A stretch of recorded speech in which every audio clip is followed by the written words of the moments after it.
अलनीत की जादुई दुनिया में एक लड़ाई चल रही है मॉर्टल्स के बीच जिनकी जिंदगी सीमित है और इमॉर्टल्स के साथ जो रिस्पॉन हैक्स का इस्तेमाल करते हैं। इस लड़ाई का नतीजा डिपेंड करता है दोनों साइड के सबसे ताकतवर आदमी ह्यूमन हीरो ग्राम और इमॉर्टल डेमन लॉर्ड वेल्टोल के बीच के बैटल पर। ऐसे बैटल में तो वैसे तो हार पक्की होती क्योंकि वेल्टोल तो अमर है, लेकिन ग्राम के पास एक होली स्वॉर्ड है जिससे वो वेल्टोल को इतनी जोर से मार सकता है कि उसके रिजेनरेशन को भी फेल कर सकता है। इस मुकाम पर वेल्टोल को मानना पड़ा कि ग्राम सच में बहुत शक्तिशाली है, लेकिन वो अभी भी हार का बदला लेना चाहता है। अपने अंतिम पल में उसने शपथ ली कि वो वापस आएगा और अपना बदला लेगा, और उसके साथ ही वो दुनिया से गायब हो गया। सालों बाद वेल्टोल फिर से जागता है और उसका स्वागत उसके वफादार सेवक माकिना के द्वारा होता है। माकिना उसके सामने झुकती है और कहती है कि उसने 500 साल इंतजार किया इस दिन का जब वेल्टोल वापस आएगा। वो माफी भी मांगती है कि उसको ऐसे इनफॉर्मल अटायर में उसके सामने आना पड़ा, पर वेल्टोल कहता है कि कोई दिक्कत नहीं, वो सिर्फ इस बात से खुश है कि माकिना ने रिइंकार्नेशन रिचुअल पूरा करके उसे वापस लाया है। पर यहां तक आके उसे नहीं पता है कि वो कहां है और वो अलनेत पर अपने दोबारा राज्य करना चाहता है। माकिना उसे बताती है कि उसके डेथ के बाद 500 सालों में काफी कुछ बदल गया है। 80 साल पहले अलनीत और अर्थ एक बड़े कैटास्ट्रोफी में आ गए और दोनों दुनिया एक दूसरे में फ्यूज हो गई। इससे 90% पॉपुलेशन वाइप आउट हो गई और नेशनल गवर्नमेंट्स खत्म हो गई। अब शहर इंडिपेंडेंट स्टेट्स के रूप में ऑपरेट करते हैं और कुछ छोटी मोटी लड़ाई हुई है, पर अब चीजें रिलेटिवली शांत हैं। अर्थ के पास एडवांस टेक्नोलॉजी थी और अलनीत के पास मैगी टेक थी, तो दोनों दुनिया के फ्यूजन से रैपिड एडवांसमेंट्स हुई। माकिना वेल्टोल को सरफेस पे लेकर आती है ताकि वो नई दुनिया को देख सके, और वेल्टोल ये देख के एस्टोनिश्ड है कि दुनिया कितनी आगे बढ़ चुकी है। अपने एस्टोनिशमेंट में वो अपने आसपास ध्यान नहीं देता और सड़क पर एक रैंडम इंसान से टकरा जाता है और माकिना को उसे बचाना पड़ता है। वेल्टोल माफी मांगता है कि वो ध्यान नहीं दे पाया, लेकिन वो हैरान है कि कोई उसके 6 डार्क पियर्स में से एक को बम्प कर दिया बिना किसी केयर के। वो तैयार है इमॉर्टल्स को एक नई सेंस ऑफ फियर देने के लिए। वो अपना हाथ ऊपर उठाता है और माकिना समझ जाती है कि वो क्या करने वाला है, तो वो उसे रोकने की कोशिश करती है, पर देर हो चुकी है। वेल्टोल अपना स्पेल चला चुका है और आसमान में एक बड़ा सा होल बना चुका है। ये एक एंटी क्लाइमैक्टिक टर्न में लोग डरते नहीं बल्कि अनॉय हो जाते हैं कि कोई इतना स्टूपिड है जो शहर में मैजिक यूज कर रहा है, और कुछ ही देर में अलार्म भी बजता है। माकिना समझाती है कि शहर में ग्रैंड मैजिक का इस्तेमाल मना है और वो दोनों यहां से भाग जाने की कोशिश करते हैं। वेल्टोल समझ नहीं पाता कि उसे ऐसे काउडली तरीके से भागना क्यों पड़ रहा है, पर क्योंकि माकिना इंसिस्ट करती है तो वो उसके साथ चला जाता है। जाते वक्त वेल्टोल एक इंसान को देखता है जो बिल्कुल ग्राम की तरह लगता है। उसके पास वक्त नहीं है कि वो उस इंसान से सामना कर सके क्योंकि माकिना उसे खींच के ले जा रही है। एक बार डेंजर से बाहर आने के बाद माकिना वेल्टोल के साथ बैठती है और उसे बताती है कि उसके मरने के बाद इमॉर्टल्स और मॉर्टल्स के बीच एक सीज फायर साइन हुआ और उनके बीच की लड़ाई खत्म हुई। लेकिन जब 80 साल पहले दुनिया फ्यूज हुई तो इमॉर्टल किंगडम के नागरिकों को दुनिया भर में बिखरना पड़ गया। इसके बाद बड़े इंडस्ट्रीज ने उनके खिलाफ एक क्रूसेड शुरू कर दिया। वेल्टोल पूछता है इसका मतलब क्या है, तो माकिना उसे बताती है कि दुनिया के लोगों ने कलेक्टिवली डिसाइड किया कि इमॉर्टल्स को ह्यूमन राइट्स नहीं मिलने चाहिए और उनका शिकार शुरू कर दिया। पहले तो इतना बुरा नहीं था, लेकिन फिर एंटी इमॉर्टल वेपनरी बना ली गई और इमॉर्टल्स को देखते ही मार दिया जाता था। ऐसे मार मिटने तक की हद तक कि आज वो नियर एक्सटिंक्शन पर हैं। कुछ लम्हों तक वेल्टोल को यह प्रोसेस करने में लगता है और फाइनली वो समझ पाता है कि उसके लोग अब खत्म हो गए हैं। वेल्टोल माकिना से पूछता है क्या उसे पता है बाकी 5 डार्क पियर्स का क्या हुआ। मे, सो और रालसाइन का पता नहीं है, लेकिन अफसोस से जेनॉल के मरने की कंफर्मेशन मिल गई है। उसने खुद को कुर्बान किया और एक डिकॉय बन गया ताकि माकिना हंटर्स से बच के भाग सके। जेनॉल कहता है कि वो ये वेल्टोल के लिए कर रहा है क्योंकि रेलसाइन के अलावा माकिना ही वो दूसरी इंसान थी जो वेल्टोल का रिइंकार्नेशन रिचुअल कर सकती थी। रेलसाइन हमेशा वेल्टोल का वफादार रहा है, तो वेल्टोल शुक्रगुजार है कि उसके पास ऐसा अच्छा सबऑर्डिनेट था। लेकिन अभी एक और इंसान है जिसका नाम माकिना ने नहीं लिया, तो वेल्टोल उससे मार्कस के बारे में पूछता है। माकिना मार्कस के बारे में बात नहीं करना चाहती, तो वो टॉपिक बदलने की कोशिश करती है और वेल्टोल से पूछती है कि क्या वो प्यासा है। वेल्टोल कहता है कि वो नहीं है, पर फिर भी माकिना कोई बहाना बनाती है और कहती है कि वो बस वहीं रुके, वो कुछ लेने जा रही है। जब वो गई होती है तब एक यूट्यूबर कुछ बिलबोर्ड्स पर स्ट्रीम करना शुरू करता है और वेल्टोल सोचता है ये सब क्या है।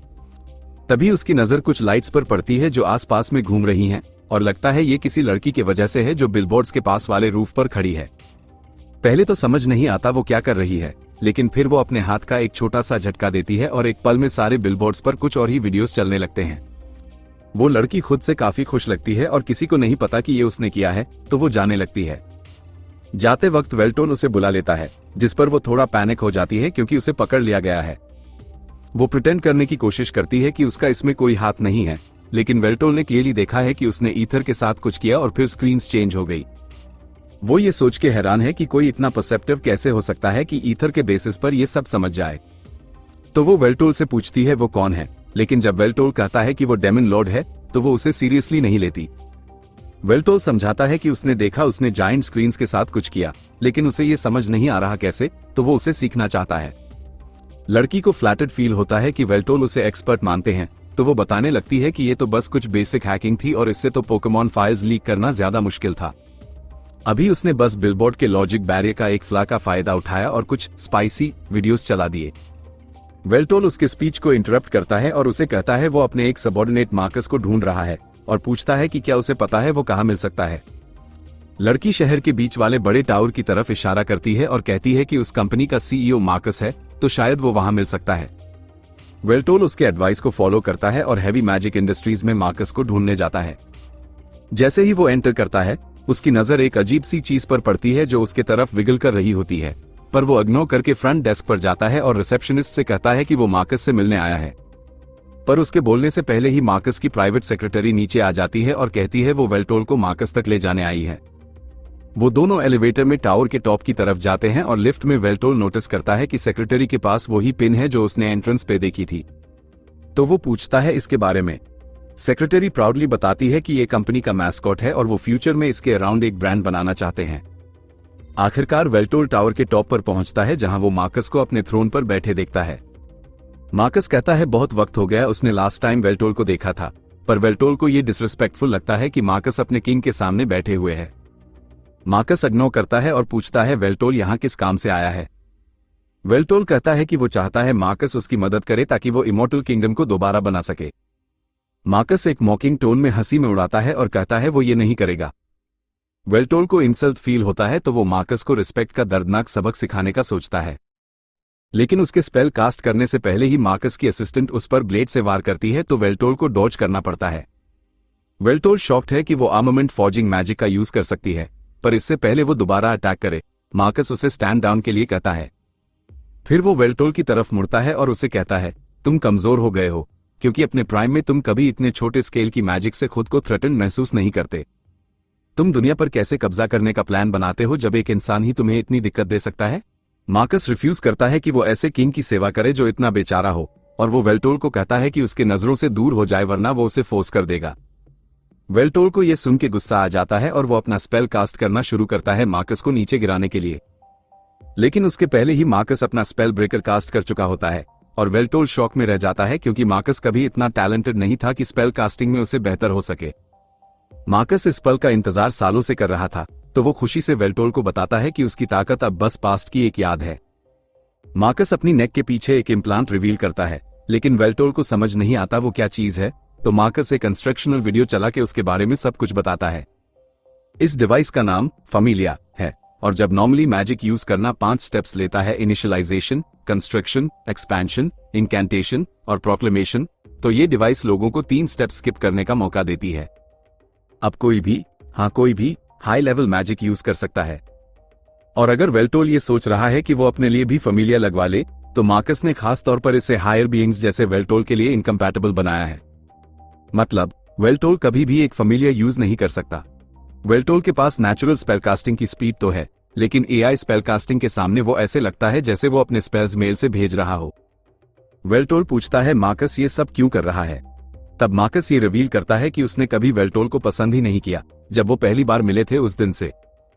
वेल्टोल हमेशा टायरानिकल, एरोगेंट और सबसे बुरा इतना स्किलफुल था कि अपने एरोगेंस को जस्टिफाई कर सकता था। उस वक्त मार्कस कभी उसका सामना नहीं कर सकता था, लेकिन अब सब कुछ बदल चुका है। मार्कस वेल्टोल को कहता है कि अब उसके जाने का वक्त आ गया है, और गिबी कहता है और उस पर कई ब्लड सॉर्ड्स लॉन्च करता है। वेल्टोल सब सॉर्ड्स को डॉज नहीं कर पाता, तो वो कई बार स्टैब हो जाता है और विंडो से बाहर गिर जाता है। मार्कस हमेशा से ये करना चाहता था, और अब जब उसने वेल्टोल को हरा दिया है, वो डिक्लेयर करता है कि अब वो नया डेमन लॉर्ड है। पर ये सब अलग, मार्कस की सेक्रेटरी कंपनी मैस्कॉट के प्रमोशन आइडियाज डिस्कस करना चाहती है, तो मार्कस उसे कहता है वो अपने आइडियाज नेक्स्ट प्लानिंग मीटिंग में सबमिट करे। तभी दूसरी तरफ वेल्टोल शहर में क्रैश लैंड होता है और उसकी रिजेनरेशन भी अब पहले से बहुत स्लो हो गई है, तो उसके लिए अपने इंजरीज रिकवर करना मुश्किल हो रहा है। वो सड़क पर चलने की कोशिश करता है, लेकिन गलती से किसी से टकरा जाता है और नतीजा ये होता है कि उसका फिर एक फाइट में डिफीट हो जाता है। अब वो एक पाइल ऑफ ट्रैश में लेटे हुए सोच रहा है कि वो बार बार मॉर्टल्स से क्यों हार रहा है जैसे उसने ग्राम से पहले हारा था। तभी माकिना आखिरकार उसे ढूंढ लेती है। माकिना उसे एक ट्रेन में बिठा देती है और माफी मांगती है कि उसने हेजिटेट किया बिट्रेयल के बारे में इन्फॉर्म करने में, और उसकी इस हेजिटेशन के कारण वो इतना डिसग्रेस महसूस कर रहा है। वेल्टोल कहता है कि उसे माफी मांगने की जरूरत नहीं है, क्योंकि अगर उसने कहा भी होता तभी वो खुद कंफर्म करना चाहता। जैसे ही ट्रेन रुकती है, माकिना वेल्टोल को उस अपार्टमेंट बिल्डिंग तक ले जाती है जिसमें वो रहती है और कहती है ये उसका घर है। वेल्टोल सोचता है ये पूरा बिल्डिंग उसका है, लेकिन माकिना उसे अपने छोटे से कमरे में ले जाती है और समझाती है कि यही उसका असली घर है। पहले तो वेल्टोल सोचता है वो मजाक कर रही है, लेकिन माकिना पूरी तरह सीरियस है, क्योंकि उसकी सैलरी में बस यही अफोर्ड कर सकती है। वेल्टोल को समझ आता है कि वो इतने वक्त तक ऐसे ही रह रही थी उसके वापस आने का इंतजार करते हुए, तो वो उसे पास खींच लेता है और शुक्रिया कहता है, क्योंकि वो कभी उसकी लॉयल्टी नहीं भूल सकता जो उसने उसके लिए दिखाई है। सदियों पहले माकिना को कुछ लोगों ने सताना शुरू कर दिया था, क्योंकि जब उन्हें पता चला कि वो इमॉर्टल है तो सबने अपनी सारी प्रॉब्लम्स का ब्लेम उस पर डाल दिया था, और उन्हें लगा कि सबसे बेहतर तरीका ये होगा कि उसे एक ज्वालामुखी में फेंक दिया जाए। लेकिन माकिना के लावर तक पहुंचने से पहले ही वेल्टोल अचानक कहीं से आकर उसकी जान बचा लेता है। ये उनकी पहली मुलाकात थी, और वेल्टोल सिर्फ इसलिए आया था क्योंकि उसने सुना था कि उसके एरिया में एक और इमॉर्टल है, और पहली बार माकिना को देखकर वो बिल्कुल भी डिसअपॉइंट नहीं हुआ। उसी वक्त माकिना ने अपने बॉडी और सोल को उसके लिए डिवोट करने का फैसला कर दिया, और उस दिन से आज तक माकिना ने वेल्टोल के लिए अपनी लॉयल्टी बनाए रखी। उसके कुछ ही देर बाद माकिना अपनी अलार्म से उठती है और वेल्टोल के उठने से पहले वो किचन में जाती है ब्रेकफास्ट बनाने के लिए।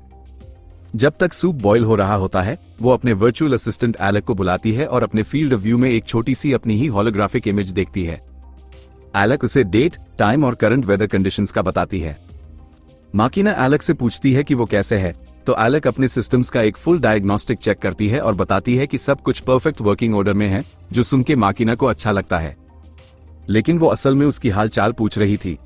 माकिना ब्रेकफास्ट कंप्लीट करती है और फिर वो वेल्टोल को जगाने जाती है और उसके लिए खाना सर्व करती है। वेल्टोल ने ऐसा खाना पहले कभी नहीं देखा, लेकिन बस उसकी खुशबू से ही वो समझ जाता है कि ये बहुत टेस्टी होगा। वो चॉपस्टिक्स उठाता है ट्राई करने के लिए, और वैसे ही उसे वो खाना पसंद आ जाता है। माकिना ये सुन के बहुत खुश हो जाती है। जब वेल्टोल खाना कंप्लीट कर लेता है तो वो माकिना से पूछता है कि क्या उसे किसी और इमॉर्टल का लोकेशन पता है क्या। माकिना को कुछ और इमॉर्टल्स का पता है जो इमॉर्टल हंट से बचने में कामयाब रहे, लेकिन अब रिसेंटली काफी इमॉर्टल्स गायब हो रहे हैं। माकिना के दो क्लोज फ्रेंड्स ओलिन और पाम से भी उसका कांटेक्ट खो गया है। वो सोचती है कि शायद वो कहीं अंडरग्राउंड हो गए होंगे, लेकिन बिना कांटेक्ट के वो शो नहीं है। वेल्टोल पूछता है कि क्या अब भी इमॉर्टल हंट्स होते हैं। माकिना जवाब देती है कि हंट्स तो डेकेड्स पहले ही खत्म हो गए थे। ये हंट्स मार्कस ने स्टार्ट किया था अपनी पोजीशन को टॉप पर सिक्योर रखने के लिए। अब जब उसके पास सारी पावर आ गई है तो उसके पास उन्हें कंटिन्यू करने का कोई रीजन तो नहीं है। इतने सालों में लोगों का इमॉर्टल्स के ऊपर जो गुस्सा था वो भी कम हो गया है, तो अब वैसे कोई खास डेंजर तो नहीं है। माकिना के फ्रेंड्स के गायब होने के बाद वो उनके अपार्टमेंट जाके चेक करती है और वहां काफी मैस देखती है, तो वो अस्यूम करती है कि कोई फाइट हुई होगी। वहां पे उसे सिर्फ एक नोट मिलता है जिस पर इमॉर्टल फर्नेस लिखा होता है। वेल्टोल नोट को पढ़ता है और अपने चाय का कप उठाता है, लेकिन अचानक उसे एक शार्प पेन महसूस होता है और वो चाय गिरा देता है। लगता है वो अब तक पिछले इंजरी से पूरी तरह से ठीक नहीं हुआ है, और सिर्फ उसकी रिजेनरेशन ही नहीं बल्कि उसकी सारी पावर्स भी पहले से कमजोर हो गए हैं। जब उसने यहाँ पहली बार स्पेल कास्ट किया था तो अगर वो भी फुल पावर में होता तो उसका इफेक्ट और भी ज्यादा होता। माकिना ये सोचती है कि शायद ये इसलिए है क्योंकि जो फेथ वेल्टोल अपनी पावर के तौर पर यूज करता था अपने प्राइम में, वो अब एग्जिस्ट ही नहीं करती। अब वो बस हिस्ट्री बुक्स में जिक्र बन के रह गया है, और कोई भी रिकॉग्निशन के बिना वेल्टोल की पावर्स कभी वापस नहीं आएंगी। लेकिन वेल्टोल सोचता है कि इसे सॉल्व करना मुश्किल नहीं है, उसे बस फिर से अपने आप को दुनिया में अपना नाम बनाना होगा। ये कहके वो माकिना से कहता है कि वो बाहर जाना चाहता है और थोड़ा एरिया एक्सप्लोर करना चाहता है, क्योंकि दिन भर ऐसे ही बैठना उसके लिए ठीक नहीं होगा। तो माकिना सजेस्ट करती है कि दोनों सिटी में शॉपिंग करने चलते हैं। सबसे पहले वेल्टोल के लिए कुछ अच्छे से स्ट्रीट क्लोथ्स भी तो लेने हैं। वो दोनों एक स्टोर में एंटर करते हैं और माकिना उसे कहती है कि वो इस प्लेटफॉर्म पर खड़ा हो जाए ताकि मशीन उसका 3D स्कैन ले सके। वो वेल्टोल से माफी मांगती है कि वो सिर्फ चीप स्टोर क्लोथ्स अफोर्ड कर सकती है अपने बजट की वजह से, लेकिन वेल्टोल कहता है उसे फर्क नहीं पड़ता क्योंकि उसकी नेचुरल ब्यूटी किसी भी अटायर में अच्छी लगेगी। उसके मेजरमेंट्स लेने के बाद माकिना वेल्टोल से पूछती है कि क्या उसकी कोई स्टाइल प्रेफरेंस है, लेकिन वेल्टोल को करंट इरा के स्टाइल्स का ज्यादा पता नहीं है, तो वो चॉइस माकिना पर छोड़ देता है। माकिना एलेक को कहती है कि वो वेल्टोल के लिए बजट और प्रैक्टिकलिटी को देखते हुए सबसे बेस्ट चॉइस सजेस्ट करे, तो एलेक कुछ प्रोसेस करने के बाद एक ट्रैक सूट पर सेटल हो जाता है। माकिना को लगता है कि ट्रैक सूट इतना अच्छा नहीं लगेगा, लेकिन जैसे ही वेल्टोल उसे देखता है उसे वो बहुत पसंद आता है। उसके बैक पर जो डिजाइन है उससे लेकर वो और भी ज्यादा खुश हो जाता है। तो माकिना एक्सप्लेन करती है कि ये एक पुरानी लैंग्वेज है जो यहाँ के लोग पहले यूज करते थे और जैकेट पर जो सिंबल्स है उसका मतलब है डेमन लॉर्ड। वेल्टोल को वो पसंद आता है, तो माकिना उसके लिए ट्रैक सूट ले लेती है और स्टोर से बाहर निकल जाती है। लेकिन जाने से पहले वेल्टोल कहता है कि उन्होंने अब तक उसका पेमेंट नहीं किया है, लेकिन माकिना एक्सप्लेन करती है कि यहाँ सारी ट्रांजैक्शंस यहाँ ऑटोमेटिकली हो जाते हैं, चिंता की कोई बात नहीं है। उसके बाद वो दोनों एक फास्ट फूड शॉप में खाना खाते हैं और बैठते वक्त वेल्टोल माकिना से पूछता है कि एक फैमिलियर इंस्टॉल होने का एक्सपीरियंस कैसा है। मार्कस के बिट्रेयल को छोड़कर भी फैमिलियर बिना किसी डाउट के एक रेवोल्यूशनरी डिवाइस है, तो वो क्यूरियस है इसके बारे में। माकिना बताती है कि ये बहुत ही कन्वीनियंट है क्योंकि ये सिर्फ मैजिक का यूज इजी नहीं बनाता, बल्कि इंफॉर्मेशन गैदर करना, शॉपिंग करना और कम्युनिकेट करना भी आसान कर देता है। फैमिलियर के मेन स्ट्रीम होने से पहले लोग इन काम के लिए स्मार्टफोन्स यूज करते थे, लेकिन वो पकड़ के रखना बहुत इनकन्वीनियंट होता था। वेल्टोल उसे देखना चाहता है, तो वो माकिना को घुमाता है और उसके नेक के पास फैमिलियर को टच करता है। माकिना थोड़ी सी शॉक हो जाती है पहले, लेकिन एक्चुअली वो इससे बहुत एंजॉय कर रही थी, इतना ज्यादा कि उसका फैमिलियर उसे वार्न करता है कि उसका हार्ट रेट स्पाइक हो गया है। जब वेल्टोल इंस्पेक्ट कर चुका होता है तो वो पूछता है कि क्या उसे गले पर फैमिलियर इंस्टॉल होने में डिस्कम्फर्ट होता है। पहले थोड़ा अजीब लगा था, लेकिन अब इसकी आदत हो चुकी है। लेकिन जब से कंपनी ने लीगल किया है कि लोगों के दिमाग में सीधा एड स्ट्रीम हो सके, तब से फैमिलियर के साथ डेली लाइफ जीना थोड़ा मुश्किल हो गया है। लेकिन माकिना सोचती है कि फैमिलियर होने से जरूरी नहीं कि लाइफ बेटर हो जाए, जैसे उसकी करंट लिविंग सिचुएशन से दिखता है। जैसे ही वो घर लौट रहे होते हैं, वेल्टोल डिक्लेयर करता है कि वो एक जॉब करेगा। माकिना ये सुन के शॉक्ड हो जाती है और वेल्टोल से कहती है कि उसे ऐसा नीचा काम करने की जरूरत नहीं है। उसकी लिविंग कंडीशंस अब सब ऑप्टिमल हैं, लेकिन वो उसे एश्योर करती है कि वो उसके लिए एक बेटर लाइफस्टाइल प्रोवाइड करेगी। वो कहती है कि वो बस और शिफ्ट्स ले लेगी या फिर 2-3 और जॉब्स भी कर लेगी। लेकिन वेल्टोल उसे रोकता है और कहता है कि वक्त बदल गया है। वो ओमनिपोटेंट गॉड नहीं रहा जो पहले हुआ करता था, इसलिए अब उसे करंट सर्कमस्टेंसेस के हिसाब से अडेप्ट करना पड़ेगा। और सबसे जरूरी बात, उसे ये ठीक नहीं लगता कि वो बस आराम से बैठे रहे जब माकिना उसके लिए फूड, क्लोथिंग और शेल्टर सब प्रोवाइड करती रहो। किंग के ड्यूटीज के बिना उसे अपने टाइम को लेबर में ही लगाना पड़ेगा। लेकिन इसका मतलब ये नहीं कि उसने दुनिया को कॉन्कर करने का ख्वाब छोड़ दिया है। वो माकिना से पूछता है कि चाहे जो भी हो क्या वो उसके साथ रहेगी। माकिना कसम खाती है कि वो अपनी जिंदगी भर उसके साथ रहेगी। उस दिन के बाद वेल्टोल जॉब ढूंढने के लिए निकलता है, लेकिन माकिना उसे बिना अपने साथ जाए नहीं देती क्योंकि वो उसके लिए वरीड है।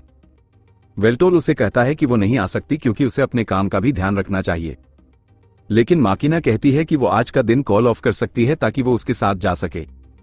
वेल्टोल उसे मना कर देता है और उसे याद दिलाता है कि अगर कहीं वो जॉब ढूंढने में फेल हो गया तो उसे उसकी इनकम पर रिलाई करना पड़ेगा, तो वो अपना काम नहीं छोड़ सकती। माकिना अग्री करती है कि वो उसे अकेला जाने देगी, लेकिन सेफ्टी के लिए वो वेल्टोल को एक डिवाइस देती है जिसमें कुछ पैसा भी है इमरजेंसी के लिए। इसमें एक ट्रैकर भी है, तो अगर कोई प्रॉब्लम होती है वेल्टोल इसे यूज करके उसे कांटेक्ट कर सकता है और वो तुरंत वहां पहुंच जाएगी। वेल्टोल समझता है कि वो उसके लिए वरीड है, लेकिन ये देख के उसे लगता है कि वो अब भी एक बच्चा है। फिर भी जब उसने कहा था कि वो अकेला जाना चाहता है, तो सच में उसे बिल्कुल पता नहीं कि किस तरह के जॉब्स होते हैं यहाँ पे और वो जॉब्स कैसे मिलेगी उसे। उस टेंशन के साथ साथ अब वो भूखा भी हो रहा है, तो वो जॉब के मैटर में पिकी नहीं हो सकता, वरना उसे सड़क पर भीख मांगनी पड़ेगी। वो उठता है और जोर से चिल्लाता है कि उसके पास पैसा नहीं है और वो जॉब ढूंढ रहा है। लेकिन जैसे ही वो ये चिल्लाता है, एक आदमी उसके पास आता है और कहता है कि वो ये सब बंद करे। आदमी कहता है कि अगर उसे काम चाहिए तो वो अपना सिटीजन आईडी लेकर कमर्शियल गिल्ड में जाए, लेकिन वेल्टोल ने कभी सिटीजन इट के बारे में नहीं सुना। तो वो आदमी अस्यूम करता है कि शायद ये एक इमिग्रेंट है, क्योंकि ये तो क्लियर है कि इसे सिटी के बारे में कुछ नहीं पता। वो आदमी उसे इन्फॉर्म करता है कि ये उसका एरिया है और वो ऐसी चीजें यहाँ नहीं कर सकता। वेल्टोल को पता नहीं था कि वो किसी और के टेरिटरी में घुस गया है, तो वो तुरंत माफी मांगता है और निकलने लगता है। लेकिन जाने से पहले वो आदमी उसको एक एप्लीकेशन फॉर्म देता है और कहता है कि वो इसे कमर्शियल गिल्ड में ले जाए ताकि वो वहां जॉब के लिए अप्लाई कर सके। ये गारंटी नहीं है कि उसे जॉब मिलेगी, लेकिन कुछ ना होने से तो ये बेटर ही है।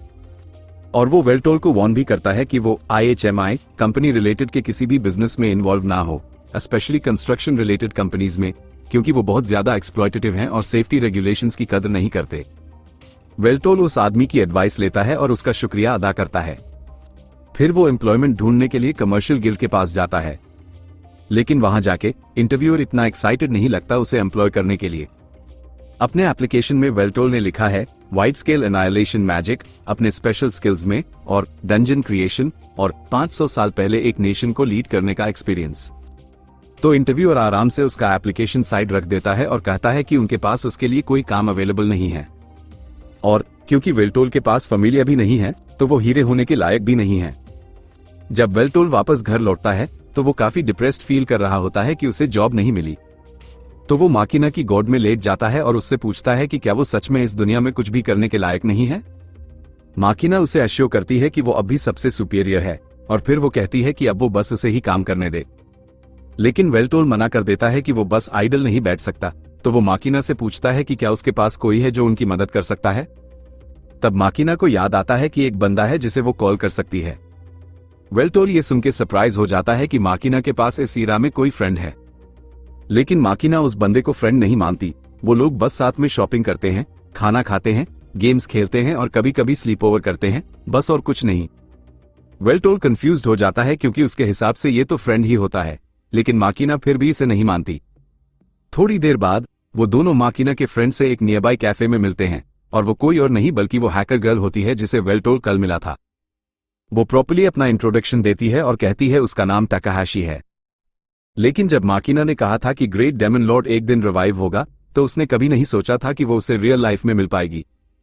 वो वेल्टोल को पोक करना शुरू करती है ये देखने के लिए कि वो सच में रियल है या नहीं, और माकिना उस पे चिल्लाती है कि डिसरिस्पेक्टफुल ना बने। लेकिन वेल्टोल कहता है कि ये ठीक है क्योंकि यहां वही उसे मदद मांग रहा है। वेल्टोल पूछता है कि तुम दोनों कैसे मिले, तो टाकाहाशी एक्सप्लेन करती है कि वो माकिना से एक वेबसाइट पर मिली थी। लेकिन माकिना के फेस का एक्सप्रेशन देख के वो रियलाइज करती है कि शायद उसे वेल्टोल को माकिना के सर्च हिस्ट्री के बारे में नहीं बताना चाहिए, तो वो कहती है कि वो इस बात को भूल जाए। तभी वेल्टोल नोटिस करता है कि टाकाहाशी के नेक पर एक भी फैमिलिया है, तो वो आगे बढ़कर उसे इंस्पेक्ट करता है, जो टाकाहाशी को थोड़ा फ्रीक आउट कर देता है। लेकिन वो उसे ये सब करने देती है। वेल्टोल उसे अपोलोजाइज करता है उसे डराने के लिए, लेकिन उसने नोटिस किया कि टाकाहाशी का फैमिलिया माकिना के फैमिलिया से डिफरेंट है, तो वो बस देख रहा था कि वो कैसे बना है और कैसे काम करता है। टाकाहाशी सरप्राइज होती है कि वेल्टोल बस टच करके ये सब समझ सकता है। तो माकिना एक्सप्लेन करती है कि वेल्टोल के पास सेज आई एबिलिटी है जिससे वो माना के फ्लो यूज करके किसी भी ऑब्जेक्ट की कॉम्पोजिशन समझ सकता है। उसे जनरल आइडिया है कि फैमिलिया कैसे काम करता है, लेकिन अब भी कुछ कंपोनेंट्स हैं जिसे वो फुली एनालाइज नहीं कर सकता। लेकिन वो इस पे अभी ध्यान नहीं देता है, क्योंकि वो यहाँ आए हैं टाकाहाशी से पूछने के लिए कि क्या वो वेल्टोल को जॉब दिलाने में हेल्प कर सकती है। टाकाहाशी पूछती है कि वेल्टोल बस कमर्शियल गिल्ड क्यों नहीं जाता, लेकिन उसने ऑलरेडी वो ट्राई किया है और उसे रिजेक्ट कर दिया गया क्योंकि उसके पास फैमिलिया नहीं है और कुछ सीईओ के वेंडेटर की वजह से वेल्टोल के लिए फैमिलिया इंस्टॉल करना भी अलाउड नहीं है। तो वो होप कर रहे हैं कि टाकाहाशी के पास कुछ आइडियाज होंगे। टाकाहाशी थोड़ा सोचती है और वेल्टोल के बारे में फिर इमेजिन करती है, एक यंग लुकिंग 500 साल का डेमन लॉर्ड, एक ग्रेट वॉइस और एक हैंडसम फेस के साथ, और बिना फैमिलिया के। हाँ, सिर्फ एक ही क्लियर ऑप्शन बचता है, और इस तरह यह डिसाइड हो जाता है कि वेल्टोल एक स्ट्रीमर बनेगा। टाकाहाशी ने एक्सप्लेन किया कि कैसे स्ट्रीमर्स अपने वीडियोस पोस्ट करते हैं ऑनलाइन, जो वो अलग अलग चीजें करते हुए रिकॉर्ड करते हैं और उसके लिए उन्हें एड रेवेन्यू या डोनेशन से पैसे मिलते हैं। उसके पास कुछ पुराना इक्विपमेंट बचा है जब वो खुद स्ट्रीम करती थी, ऑल्दो वो थोड़ा आउटडेटेड हो चुके हैं। लेकिन अगर वेल्टोल पॉपुलर हो जाता है तो वो नए इक्विपमेंट खुद ही खरीद सकता है। माकिना कहती है कि वो स्ट्रांगली अगेंस्ट है वेल्टोल के स्ट्रीमर बनने के आइडिया से, क्योंकि ये जॉब काफी अनस्टेबल और रिस्की है। उसके हिसाब से ये बेहतर होगा अगर वो कोई रिलायबल जॉब करे, जैसे बर्गर्स फ्लिप करना। लेकिन टाकाहाशी को लगता है कि ये वेल्टोल के लिए एक ग्रेट अपॉर्चुनिटी हो सकती है। वेल्टोल के पास एक ग्रेट वॉइस, ग्रेट लुक्स और एक इनक्रेडिबल ऑरा है, तो वो सब मार्कस पर फिट बैठता है एक स्टार बनने के लिए। जब वो ऐसे कहती है तो माकिना को भी ये मानना पड़ता है कि वेल्टोल में चार्म तो है, लेकिन वो अभी श्योर नहीं है कि ये आइड सही है। कुछ गेम्स तो ऐसे हैं जो वो बिना फैमिलियर के नहीं खेल पाएगा, लेकिन वो बस उन गेम्स खेल सकता है जो फिजिकल कंट्रोल्स यूज करते हैं। और ज्यादा लोग तो अब ये गेम खेलते भी नहीं, वो बस वेल्टोल को चीजें करते हुए देखना पसंद करेंगे। माकिना उससे पूछती है कि इस सब के बारे में वो क्या सोचता है, और क्योंकि उसके पास वैसे भी ज्यादा ऑप्शंस नहीं हैं, तो वो टाकाहाशी के आइडिया के साथ जाने को तैयार हो जाता है। उस दिन जब माकिना एक बात ले रही थी, वेल्टोल इस दुनिया के इंटरनेट के बारे में रिसर्च कर रहा था, और उसे ये समझने में ज्यादा देर नहीं लगती कि ये कैसे काम करता है। ये लोगों को इन्फॉर्मेशन स्प्रेड करने में बहुत ही फास्ट बना देता है, और इतना कुछ वो पहले कभी नहीं देखा। लेकिन इस एक्सेस इन्फॉर्मेशन को देखने की जगह लोग या तो कैट वीडियोस देख रहे हैं या फिर कुछ और ही। उसे लगता है कि पब्लिक ओपिनियन को अपने फेवर में लाना काफी आसान होगा, लेकिन अचानक माकिना नहाकर बाहर आती है कंप्लीटली नेकेड। जैसे ही उसे समझ आता है कि क्या हुआ है, वो तुरंत कपड़े पहन लेती है और वेल्टोल से अपोलोजाइज करती है कि वो इतनी इनकंसिडरेट थी। वो इतने टाइम से अकेली रह रही थी कि ये आदत बन गई थी, लेकिन वेल्टोल उसे कहता है कि सॉरी कहने की कोई जरूरत नहीं है, क्योंकि उसे एक्चुअली उसका बॉडी काफी ब्यूटीफुल लगा। हाँ, लेकिन वो अब भी अपने बॉडी को बेटर मानता है। कुछ घंटों बाद टाकाहाशी माकिना के घर पहुंचती है अपना पुराना इक्विपमेंट लेकर, ताकि वो वेल्टोल को अपना सेटअप करने में हेल्प कर सके। और जब ये सब हो जाता है तो वो उसे कंट्रोलर देती है ताकि वो कुछ गेम्स ट्राई कर सके। वो उसे कंट्रोल समझाने की कोशिश करती है, लेकिन वेल्टोल कहता है कि उसकी जरूरत नहीं है, क्योंकि वो ऑलरेडी जानता है ये कैसे काम करते हैं। ये कंट्रोलर फैमिलियर को एनालाइज करने से ज्यादा इजी हैं, तो वो गेम लाइब्रेरी स्क्रॉल करना शुरू करता है और ब्लडबॉर्न पर रुकता है। टाकाहाशी को याद आता है कि कितने लोगों ने इस गेम को खेला है पर कंप्लीट नहीं कर पाए, क्योंकि ये काफी डिफिकल्ट है। लेकिन उसे लगता है कि वेल्टोल के एनालिसिस स्किल्स इसको इजी बना देंगे। लेकिन जैसे ही वेल्टोल गेम स्टार्ट करता है, वो गेम इंट्रो भी पार नहीं कर पाता। ये उतना आसान नहीं है जितना उसने सोचा था, और कुछ घंटों के गेम प्ले के बाद भी वो ज्यादा प्रोग्रेस नहीं कर पाता, तो टाकाहाशी सीधे बोल देती है कि उसकी स्किल्स खराब हैं। माकिना को लगता है कि टाकाहाशी रूड बिहेव कर रही है, लेकिन वेल्टोल खुद ये जानता है कि वो इसमें अच्छा नहीं है। वो मैकेनिक्स समझ चुका है, लेकिन बस इसमें मास्टरी नहीं आ रही है। तो माकिना को थोड़ी चिंता होती है कि शायद वो स्ट्रीम नहीं कर पाएगा। लेकिन टाकाहाशी को लगता है ये एक्चुअली उसके ऑनलाइन इमेज के लिए परफेक्ट होगा। इंटरनेट पर अगर लोग किसी चीज को पसंद करते हैं तो वो ये है कि एक हॉट गाय कॉन्फिडेंटली फेल हो रहा हो। लेकिन इससे पहले टाकाहाशी कहती है कि उन्हें वेल्टोल का एक इंट्रोडक्टरी ग्रीटिंग पर काम करना पड़ेगा। वेल्टोल पूछता है कि क्या वो बस अपने आप को नॉर्मल इंट्रोड्यूस नहीं कर सकता, लेकिन टाकाहाशी बताती है कि वो ऑप्शन नहीं है। ऑलरेडी दुनिया में 5 मिलियन से ज्यादा स्ट्रीमर्स हैं, और उनमें से बस 1% लोग इतने पैसे कमाते हैं कि जी सकें। तो अगर वेल्टोल को इस बिजनेस में उतरना है तो उसे अपने ग्रीटिंग में कुछ अलग लाना पड़ेगा ताकि लोग उसे याद रखें। टाकाहाशी को लगता है कि ग्रीटिंग बहुत बड़ी बात है, तो वेल्टोल माकिना से पूछता है कि क्या उसके पास कोई आइडियाज हैं ग्रीटिंग के लिए। माकिना कुछ सोचती है और कहती है कि वो अपने ही कैरेक्टर में से एक को डायलॉग अडेप्ट करके उसे यूज कर सकता है। वेल्टोल इसे ट्राई करता है और फिर उसका इंट्रो डायलॉग कुछ ऐसा लगता है, तुम सारे बेवकूफ मॉर्टल्स झुको मेरे सामने क्योंकि मैं हूं the demon Lord. Dramatic tone में टाकाहाशी को लगता है कि ये एक अच्छा स्टार्ट है, लेकिन अभी ये इतना अटेंशन ग्रैबिंग नहीं है, तो उन्हें कुछ और सोचना पड़ेगा जो इसमें ऐड किया जा सके। मीनवाइल टाकाहाशी ने कहा कि वो वेल्टोल को स्ट्रीमिंग के बारे में एक क्रैश कोर्स देगी। बेसिकली उसे रोज स्ट्रीम करना पड़ेगा, चाहे कोई देखे या ना देखे, और जो भी हो वो कभी भी एरोटिक या रेसिस्ट टॉपिक्स पर बात नहीं कर सकता, क्योंकि उसे तुरंत बैन मिल सकता है। सबसे इंपॉर्टेंट बात यह है कि जब वेल्टोल स्ट्रीम कर रहा हो तो माकिना को हमेशा इंश्योर करना है कि वो कभी कैमरा पर ना आ जाए। लोगों को ये नहीं लगना चाहिए कि वो उसकी गर्लफ्रेंड है।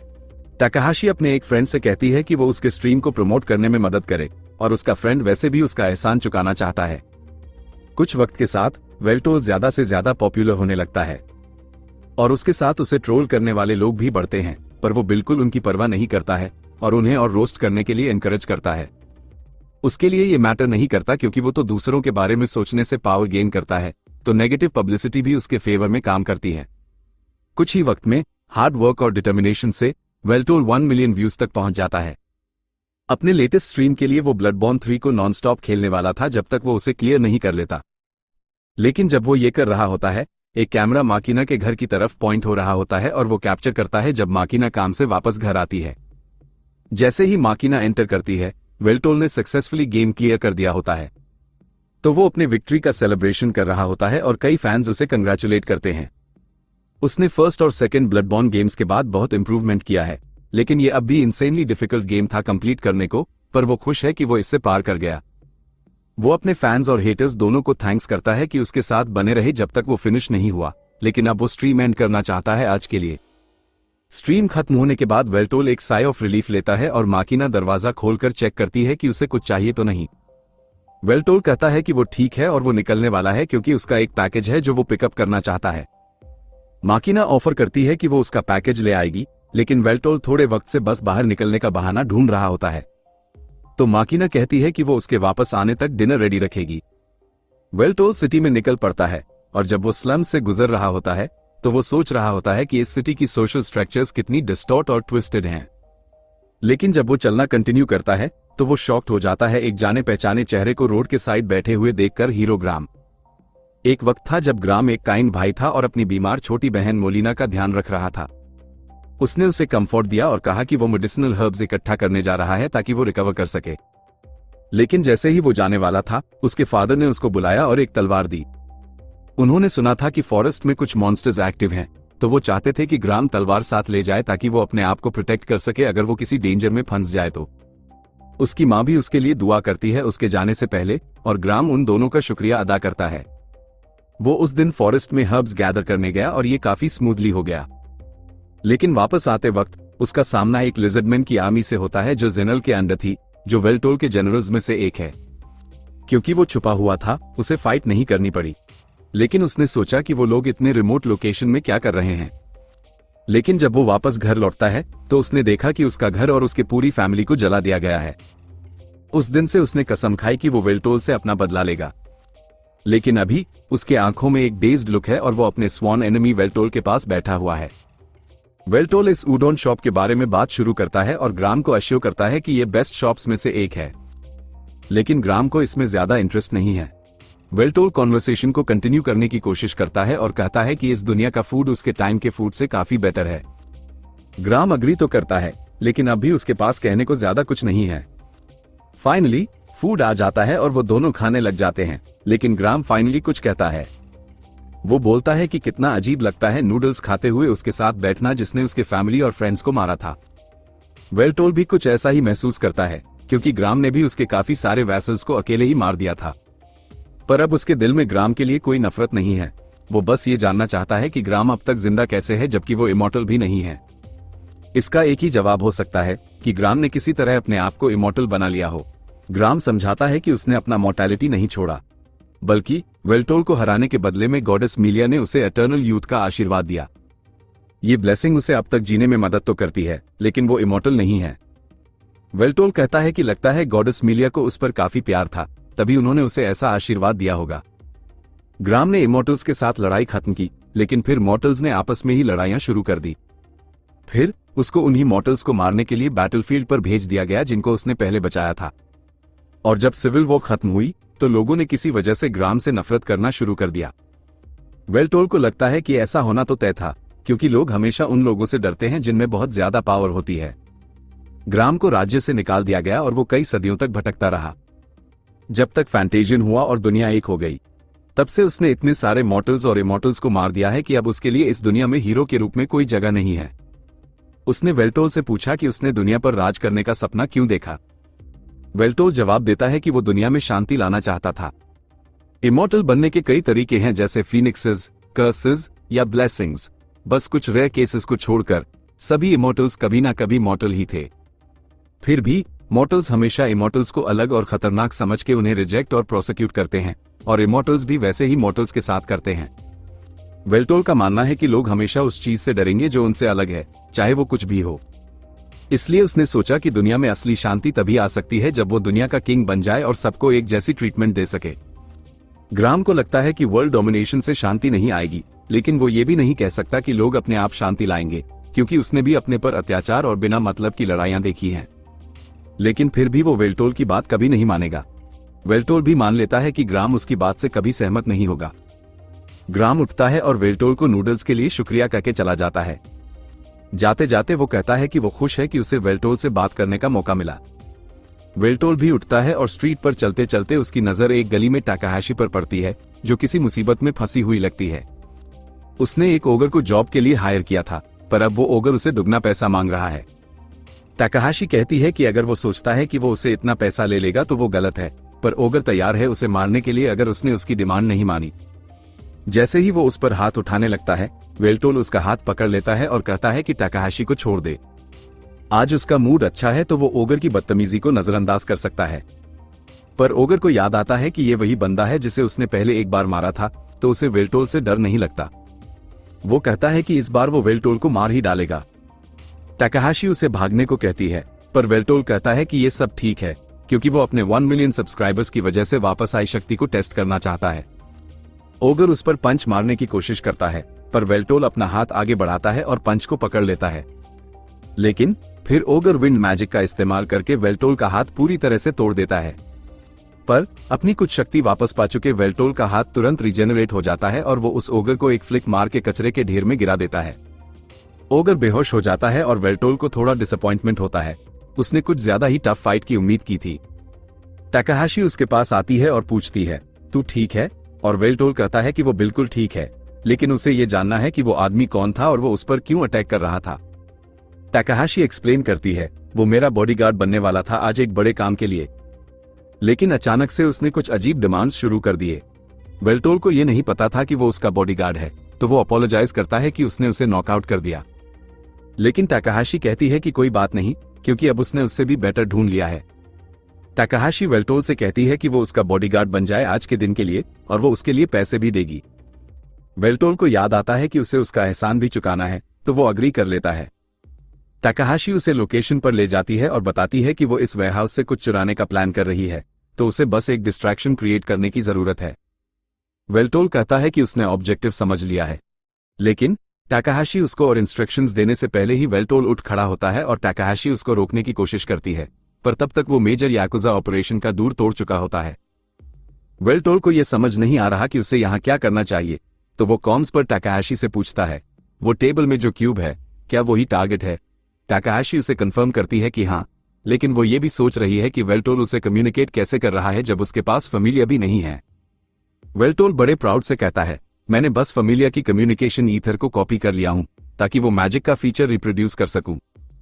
वहां बहुत ज्यादा एनिमीज नहीं हैं, तो वेल्टोल कहता है कि वो सबको छुपा कर लेगा और क्यूब टाकाहाशी के लिए ले लेगा। लेकिन कुछ भी करने से पहले टाकाहाशी उसे कहती है कि वो किसी को मार ना डाले। वेल्टोल अग्री करता है और डिसाइड करता है कि वो होल्ड बैक करेगा। फाइट स्टार्ट होने से पहले वो अपना स्ट्रीम वाला ग्रीटिंग यूज करके अनाउंस करता है, तुम सारे मॉर्टल्स। लेकिन याकुजा के लोग उसका स्ट्रीम नहीं देखा है, तो सब कंफ्यूज हो जाते हैं और सिचुएशन थोड़ी ऑकवर्ड बन जाती है। अगर लोग अभी भी उसे नहीं पहचान रहे, तो उसे अपना नाम और भी ज्यादा फेमस करना पड़ेगा। पर अभी उसके मिलियन सब्सक्राइबर्स की पावर इतनी तो है कि वो इन सबको हरा सकता है। याकुजा के मेंबर्स अभी भी ये सोच रहे हैं कि क्या चल रहा है, तो एक बंदा उसे बस एक पागल आदमी समझता है और अपना मैजिक गन निकाल के उस पर फायर कर देता है। लेकिन वेल्टोल को इससे कुछ फर्क नहीं पड़ता और वो अपने ऊपर स्ट्रेंथनिंग मैजिक यूज करके बुलेट्स को डिफ्लेक्ट कर लेता है। जब याकुजा का बंदा अपनी अमो खत्म कर लेता है, तो वेल्टोल ऑफेंसिव मोड में चला जाता है और एक के बाद एक याकुजा मेंबर्स को नॉकआउट करने लगता है बिना किसी मेहनत के। जिस याकुजा मेंबर के पास मैजिक गन थी, वो एक रेगुलर गन पे स्विच कर लेता है क्योंकि रिलोड करना ज्यादा टाइम लगता है। लेकिन टाकाहाशी उसका विजन कंट्रोल यूज करता है और उसे कंफ्यूज करके उसके पार्टनर को शूट करवा देती है। वेल्टोल लास्ट बंदे को भी नॉकआउट कर देता है और अब जब सब अनकॉन्शियस हैं, तो मिशन ऑलमोस्ट ओवर हो चुका है। वेल्टोल एक याकुजा मेंबर के गुण को इंस्पेक्ट करना शुरू करता है, जो किसी कार्ड को अमो के तौर पे यूज करता है। टाकाहाशी इंप्रेस्ड है कि वेल्टोल ने याकुजा को कितनी आसानी से हरा दिया, लेकिन वो कहती है कि उन्हें जल्दी से बॉक्स लेकर यहाँ से निकल जाना चाहिए, वरना ज्यादा मुश्किल में फंस सकते हैं। वो कहती है कि वो वेल्टोल के पास आ रही है, लेकिन वेल्टोल उसे कहता है कि वही रहो, क्योंकि वो कुछ सेंस करता है। कुछ भी हो, उसने वेल्टोल पर अटैक करना शुरू कर दिया, जबकि वो किसी इनविजिबिलिटी क्लोक में छुपा हुआ है। तो फील्ड को लेवल करने के लिए वेल्टोल मैजिक गन का यूज करके उसका क्लोक उड़ा देता है और रिवील होता है एक बड़ा सा मैक सूट। टाकाहाशी इसे पहचान जाती है कि ये 4th जनरेशन मगुनो गिए है और याकुजा के पास ये चीज हो ही नहीं सकती क्योंकि ये बहुत ज्यादा महंगा है। ये वेल्टोल का पहला एक्सपीरियंस है ऐसे कुछ देखने का, और वो इसके अगेंस्ट अपनी स्ट्रेंथ टेस्ट करना चाहता है। वो मैजिक गन से फायर करके स्टार्ट करता है, लेकिन एज एक्सपेक्टेड मैजिक गन का इम्पैक्ट मैक पे बिल्कुल भी नहीं होता। मैक में बैठा बंदा भी वेल्टोल को देख के अपना पावरफुल मैजिक गन निकाल लेता है और उस पे शूट करने की कोशिश करता है, लेकिन वेल्टोल काफी क्विक है और वो मैक के ऊपर वाले ब्लाइंड स्पॉट में स्नीक कर जाता है। जब तक मैक में बैठा बंदा उसको लोकेट करता है, वेल्टोल अपनी पोजीशन सेट कर चुका होता है और फुल पावर के साथ मैक पर ब्लास्ट करता है। अगर वो पूरी पावर में होता तो मैक को एक शॉट में उड़ा सकता था, लेकिन वेल्टोल को पता है कि उसके करंट पावर लेवल पर इस मैक को डिफीट करना मुश्किल है। लेकिन इसका मतलब ये नहीं कि वो ये फाइट हार गया। ब्लास्ट्स काम नहीं करते तो वो क्लोज कॉम्बैट मोड में आ जाता है। वेल्टोल एक तलवार समन करता है और मैक भी अपने गुण को स्वॉर्ड में कन्वर्ट कर लेता है। दोनों आपस में चार्ज करते हैं और एक जबरदस्त डिस्प्ले ऑफ स्ट्रेंथ और एक्शन होता है। वेल्टोल इस फाइट को एंजॉय कर रहा है। फाइट थोड़ी और सीरियस हो जाती है और इससे पहले कि वेल्टोल कुछ समझ पाए, उसका हाथ कट हो जाता है और उसका सिर भी काट दिया जाता है। ऐसे लगता है कि वेल्टोल अब मर चुका है। मैक में बैठा बंदा अपने बॉस को रिपोर्ट करता है, टारगेट एलिमिनेट हो चुका है। लेकिन फिर वो बंदा डर के मारे हिल जाता है क्योंकि वेल्टोल का कटा हुआ सिर उससे बातें करने लगता है। वेल्टोल उसे तारीफ में कहता है कि वो काफी स्किलफुल है जो उसने एक डेमन लॉर्ड का सिर काट दिया, लेकिन उसके पास कॉम्बैट का एक्सपीरियंस नहीं है, वरना वो ये जानता कि हमेशा अपने एनिमी को डबल टैप करके एंश्योर करना चाहिए कि वो सच में डेड हैं। वेल्टोल को लगता है कि उसने अच्छी फाइट की, इसलिए वो डिसाइड करता है कि उसे एक रिवॉर्ड मिलना चाहिए। वेल्टोल कहता है कि वो मैक पायलट को अपने आर्सेनल का सबसे स्ट्रॉन्ग वेपन देखने का मौका देगा। वेल्टोल के हाथ में एक टेरिफाइंग ऑरा के साथ ग्रेट स्वॉर्ड वर्नल समन होती है और मैक पायलट इतना स्टन्ड हो जाता है कि वो हिल भी नहीं पाता। उसने कभी किसी के पास ऐसे स्ट्रेंथ देखी ही नहीं थी और वो बिल्कुल डिफेंसलेस हो जाता है जब वेल्टोल उसके हाथ पैर एक एक करके काट देता है, जब तक कि वो सिर्फ एक लेग के साथ जमीन पे गिर नहीं जाता। वेल्टोल एंश्योर करता है कि उसने किसी वाइटल ऑर्गन को हिट नहीं किया है ताकि बंदा जिंदा रहे और वो उसे इंटेरोगेट कर सके। लेकिन उसके पहले ही मैक में बंदा एक फाइनल रिपोर्ट HQ को सेंड कर देता है कि उसका मिशन फेल हो गया, टारगेट एलिमिनेट नहीं हो पाया और ऑब्जेक्टिव भी नहीं मिला। उसके बाद वो कोड 890 एग्जीक्यूट करता है। और अगर तुम सोच रहे हो कि कोड 890 क्या है, तो बस समझ लो कि मैक के हेलमेट में एक गन इंस्टॉल्ड होता है ताकि पायलट को इंटेरोगेट ना किया जा सके। ये सब होने के बाद टाकाहाशी अपनी हाइडिंग स्पॉट से बाहर आती है और खुश है कि वेल्टोल ठीक है। लेकिन उसके लिए देखना थोड़ा क्रीपी था जब वेल्टोल का सिर काटा गया था। वेल्टोल को ये सब उतना बड़ा डील नहीं लगता, वो तो ज्यादा सरप्राइज है कि ऐसे वेपन्स एग्जिस्ट करते हैं जो किसी इंडिविजुअल के पावर को इतना एनहांस कर देता है। वेल्टोल कहता है कि ये टाइम पीरियड सच में टेरिफाइंग है, लेकिन टाकाहाशी सोचती है कि वेल्टोल ही ज्यादा टेरिफाइंग है। वो अकेला एक मगुनो गियर को डिस्ट्रॉय कर गया और ये वही गियर्स हैं जो अगर चाहें तो पूरे देश को वाइप आउट कर सकते हैं। और ये जो मैक था वो मार्कस की कंपनी का बना हुआ है।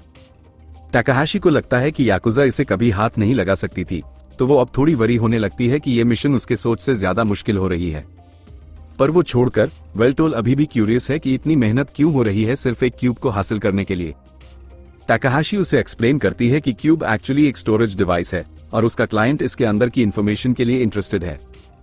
टाकाहाशी कहती है कि वो डेटा चेक कर सकते हैं अगर वेल्टोल चाहता है, तो वो क्यूब रीडर निकालती है और क्यूब को उस पर रख देती है। पहले तो बस एक ब्लैंक पेज दिखाई देता है, लेकिन थोड़ी ट्वीकिंग के बाद क्यूब ओपन हो जाता है और एक नेम्स का लिस्ट सामने आता है। टाकाहाशी को ये लिस्ट देखकर कुछ समझ नहीं आता, लेकिन वेल्टोल तुरंत पहचान जाता है कि ये उसके इमॉर्टल दोस्तों के नाम हैं। ये थोड़ा कंसर्निंग लगता है, तो टाकाहाशी कहती है कि वो अपने क्लाइंट से कांटेक्ट करेगी ताकि पता लग सके कि ये लिस्ट है क्या। लेकिन उसका क्लाइंट फोन नहीं उठा रहा, तो अब उन्हें उससे मिलने खुद जाना पड़ेगा अगर वो इसके बारे में डिस्कस करना चाहते हैं। टाकाहाशी वेल्टोल को एक मैसिव अपार्टमेंट बिल्डिंग में ले जाती है जहां उसका क्लाइंट है और कहती है कि वो 13th फ्लोर पे रहता है।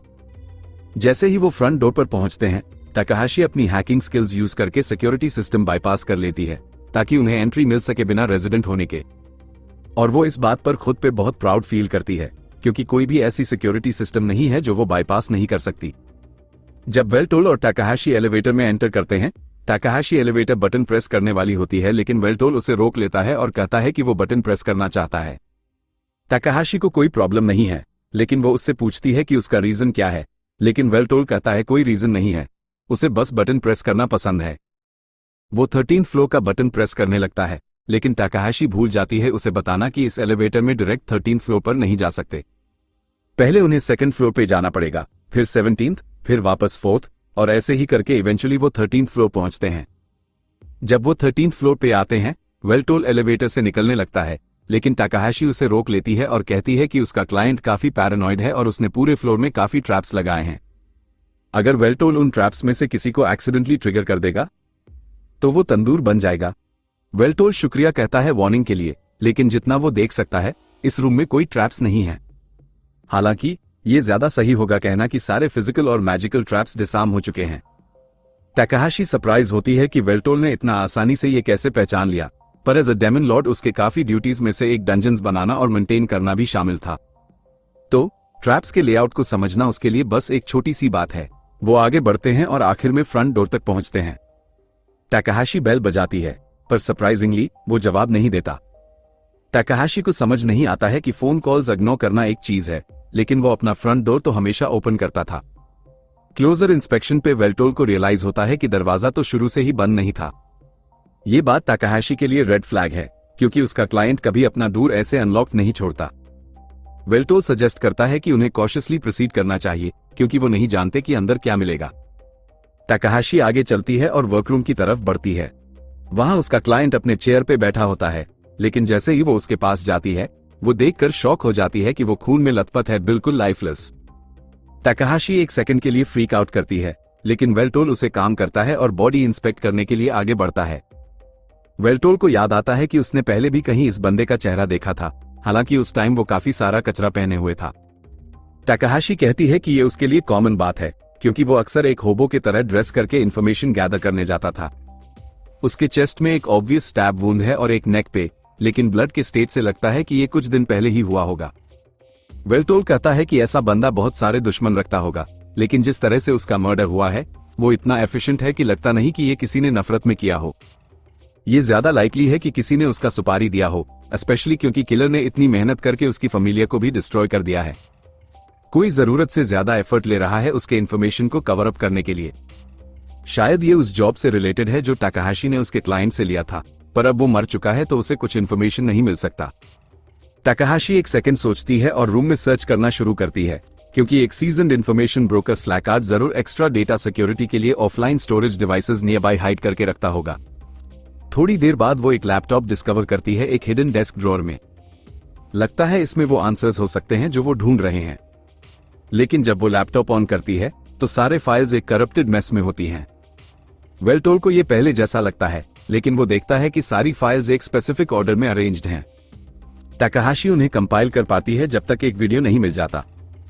ये वीडियो उसने तब बनाया था जब वो समझ गया था कि वो अपनी इन्वेस्टिगेशन कंप्लीट करने से पहले मार दिया जाएगा। उसे नहीं पता था कि ये वीडियो कौन देखेगा, लेकिन वो चाहता था कि कम से कम एक इंसान सच्चाई जाने। वीडियो में वो कहता है कि इस शहर की प्रॉस्पेरिटी एक टेरिफाइंग ईवल पे बिल्ट है। पूरे शहर का पावर एक ईथर रिएक्टर पे डिपेंड करता है जो शहर के सेंटर में है। लेकिन इतने बड़े शहर के लिए रिएक्टर को कम से कम 10 मोनो लाइंस की जरूरत होती कि वो एनर्जी डिमांड्स को पूरा करने के लिए। पर यहां सिर्फ 2 ले लाइंस हैं, और फिर भी रिएक्टर कभी आउट ऑफ एनर्जी नहीं होता। इसका मतलब यह है कि रिएक्टर किसी दूसरे सोर्स से पावर ले रहा है, और वो सेकेंडरी पावर सोर्स है, the immortal furnace project. Basically furnace immortals की सोल्स को फायरवुड की तरह जलाता है और रिजल्टिंग एनर्जी को ईथर में कन्वर्ट करता है शहर के लिए। और क्योंकि इमॉर्टल्स हायर बीइंग्स होते हैं, एक सिंगल इमॉर्टल सोल बहुत ज्यादा एनर्जी प्रोड्यूस करती है, जो हजारों मॉर्टल्स की सोल्स से भी ज्यादा होती है। डेटा में जो कुछ उसने पाया उससे ये पता चला कि मार्कस की कंपनी ने डेस्परेट और गरीब लोगों को कंस्ट्रक्शन वर्कर्स के तौर पे हायर किया था इमॉर्टल फर्नेस के लिए। लेकिन जैसे ही कंस्ट्रक्शन कंप्लीट हुआ, सारे वर्कर्स अचानक से गायब हो गए। उसका मानना है कि उन सबको मार दिया गया ताकि उन्हें भी फर्नेस में फीड किया जा सके। पहले इमॉर्टल्स में से एक जो फर्नेस को फीड किया गया वो वेल्टोल का क्लोज सबऑर्डिनेट था, जेनल। ये सुनकर वेल्टोल को बहुत गुस्सा आया। इमॉर्टल हंट एक पूरा मार्कस का स्कीम था ताकि दुनिया को इमॉर्टल्स के अगेंस्ट कर सके और लोग उनके एग्जीक्यूशन को सपोर्ट करें, ताकि मार्कस उनके सोल्स को फर्नेस में जला सके। हालांकि पब्लिक को कभी ये सच्चाई पता नहीं चलने दिया गया कि वो लोग कैसे मरे। अभी हाल ही में मार्कस ने याकुजा से कुछ इमॉर्टल्स के बारे में इंफॉर्मेशन खरीदने की डील की थी, जो शायद ये दिखाता है कि उसके पास इमॉर्टल सोल्स की कमी हो रही है। अब वो नए विक्टिम्स ढूंढ रहा है। अगर फर्नेस में फ्यूल खत्म हो गया तो शहर का दिल यानी हार्ट ऑफ द सिटी ऐसे ही बंद हो जाएगा। लेकिन इसके बावजूद वेल्टोल को लगता है कि निर्दोष इमॉर्टल्स को शहर के पावर के लिए कुर्बान करना गलत है। जैसे ही वीडियो एंड होता है, टाकाहाशी को यह बात जान के बहुत गुस्सा आता है कि इमॉर्टल्स के साथ ऐसे बुरा व्यवहार हो रहा है। लेकिन वो कुछ नहीं कर सकती, क्योंकि अगर वो इस इंफॉर्मेशन को पब्लिक में लाने की कोशिश भी करेगी तो उसका भी यही हाल होगा जो उसके क्लाइंट का यहां हुआ है। वेल्टोल उसे कहता है कि ये इमॉर्टल्स का प्रॉब्लम है और किंग ऑफ इमॉर्टल्स होने के नाते ये उसकी ड्यूटी है कि वो इसके लिए कुछ करे।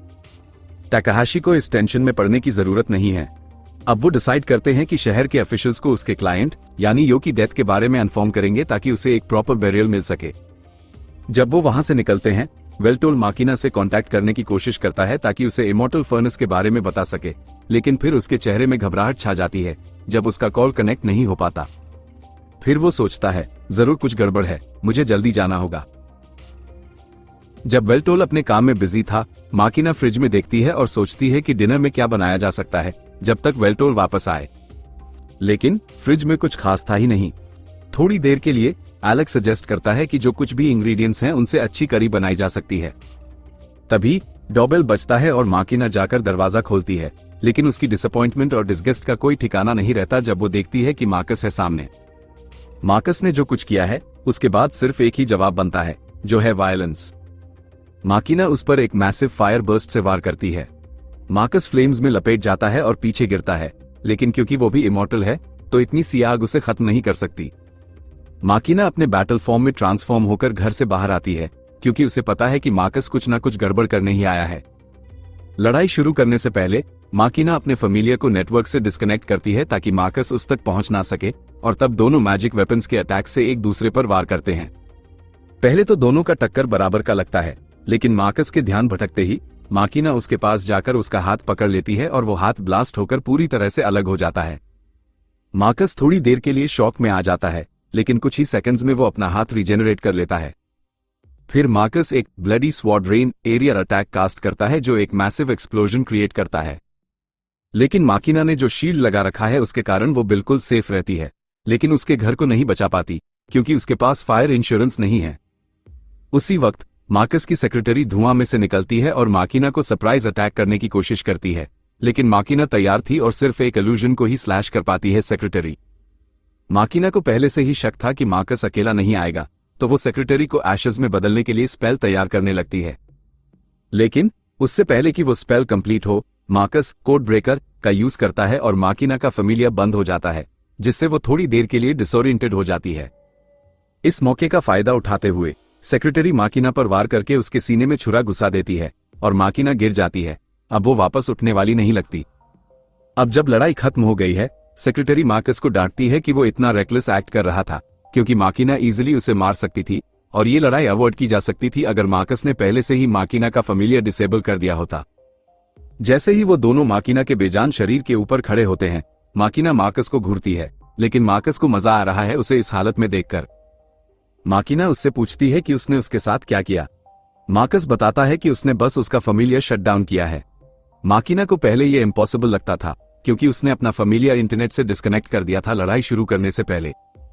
लेकिन मार्कस का फैमिलिया कुछ स्पेशल है। ये एक नया प्रोटोटाइप है जो स्पेशली डिजाइन किया गया है ताकि वो मॉडर्न फैमिलियर्स से ज्यादा एडवांस हो। सभी मॉडर्न फैमिलियर्स में एक बैकडोर होता है जो सिस्टम को एक्सेस देने का काम करता है, और IHMI का डायरेक्टर होने के नाते मार्कस के पास शहर के हर फैमिलिया का एडमिन एक्सेस है, तो वो किसी भी फैमिलिया को फोर्सफुली शट डाउन कर सकता है जब चाहे।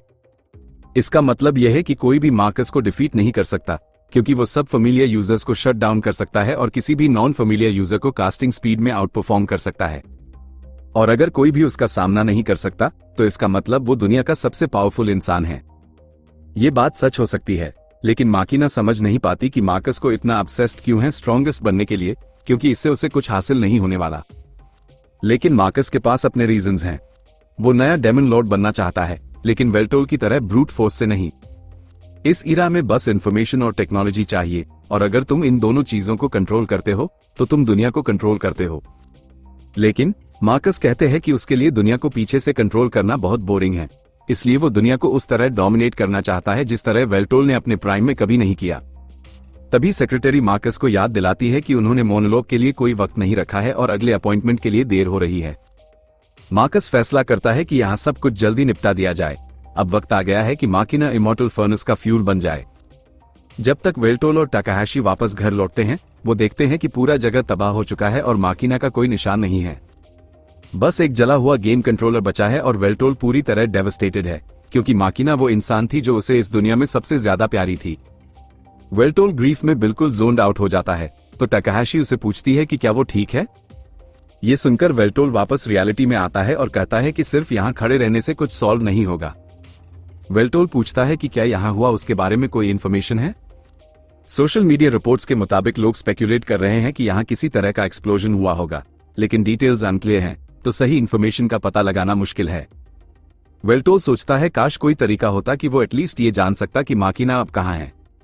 डायरेक्ट कांटेक्ट नहीं कर पा रहे हैं तो टाकाहाशी एक और तरीका सोचती है माकिना को लोकेट करने का, और इसमें ड्रोन्स का इस्तेमाल होने वाला है। क्योंकि ये जगह एक स्लम है, वहां ज्यादा सिक्योरिटी ड्रोन्स नहीं है, लेकिन काफी डिलीवरी ड्रोन्स जरूर हैं और उन ड्रोन्स में कैमरास भी हैं। टाकाहाशी उनके सिस्टम्स को हैक करके वीडियो डेटा देखने का सोचती है। कुछ ही देर में टाकाहाशी ड्रोन सिस्टम्स का एक्सेस ले लेती है और वीडियो फीड में वो देख पाते हैं कि वहां एक लड़ाई हुई थी और मार्कस ही इसके पीछे था। वो लोग ये तो नहीं सुन सकते कि मार्कस क्या कह रहा था, लेकिन माकिना को हराने के बाद मार्कस और उसकी सेक्रेटरी ने उसे उठाया और सिटी के रिस्ट्रिक्टेड सेक्शन में ले गए, रिएक्टर की तरफ। इसका मतलब है कि मार्कस माकिना की सोल को सिटी पावर देने के लिए बर्न करने का इरादा रखता है। वेल्टोल टाकाहाशी का वैल्यूएबल इंफॉर्मेशन के लिए शुक्रिया अदा करता है और रिएक्टर की तरफ चलने लगता है, लेकिन टाकाहाशी उसे रोकने और ठंडे दिमाग से सोचने के लिए कहती है। वो समझ सकती है कि वेल्टोल वहां जल्द से जल्द पहुंचना चाहता है माकिना को बचाने के लिए, लेकिन वो रिएक्टर सिटी का सबसे सिक्योर जगह है। वहां बहुत सारे मैजिनो गियर्स एरिया को पेट्रोल करते हैं, तो वेल्टोल के लिए यह अकेले हैंडल कर पाना मुश्किल होगा। टाकाहाशी उसे वहां पहुंचने में जरूर मदद कर सकती है, लेकिन वो खुद एक फाइटर नहीं है। वेल्टोल को किसी ऐसे इंसान की जरूरत है जो इस मिशन में उसके साथ हो और काफी स्ट्रांग हो।